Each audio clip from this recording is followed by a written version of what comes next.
Kita ke berita selanjutnya, saudara. Salah satu perempuan adat Malin dari Merauke, Papua Selatan, Yasinta Moyuen, melaporkan Ketua LBH Papua Merauke ke Polda Metro Jaya terkait pembuatan hingga pemutaran film dokumenter Pesta Babi.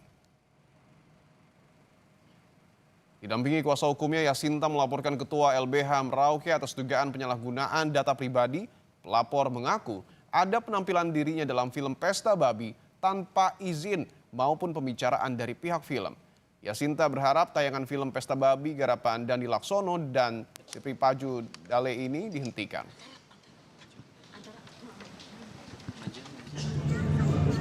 Di situ ada wajah saya. Di situ saya lihat sendiri. Saya saksikan sendiri.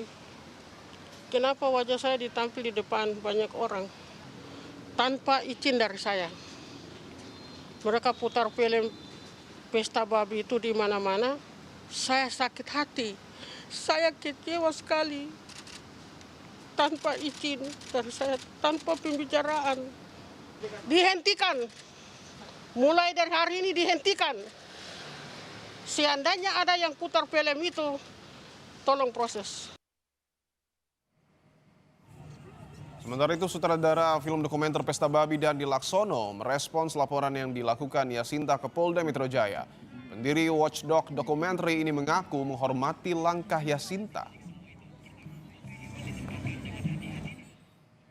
Melalui keterangan tertulis kepada Kompas TV, Dandi menjelaskan waktu tanah wilayahnya diambil tanpa izin, mereka tak datang menjemput dan mengantarkannya ke Jakarta untuk lapor polisi.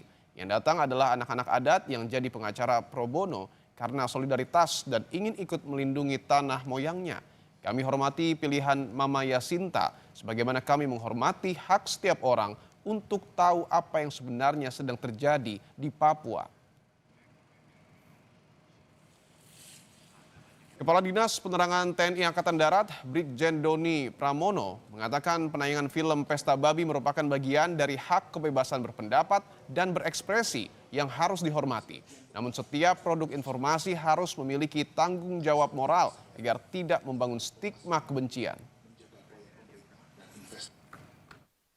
Kami tidak anti kritik, tetapi kritik juga dibangun di atas data, keseimbangan dan fakta lapangan. Jangan terjebak pada polemik artistik film. Fokus pada dampak sosial dan narasi yang dibangun dari film tersebut. Sehingga pentingnya objektivitas dan keseimbangan informasi dalam menyikapi hal ini. Karena banyak narasi kebohongan yang disampaikan. Saudara, di tengah konflik di Iran yang belum reda, Menteri Perang Amerika Serikat Pete Hegseth mengunjungi Singapura dan bertemu dengan sejumlah Menteri Pertahanan yang hadir di konferensi pertahanan. Hegseth mengatakan negaranya menentang dominasi Tiongkok di Asia.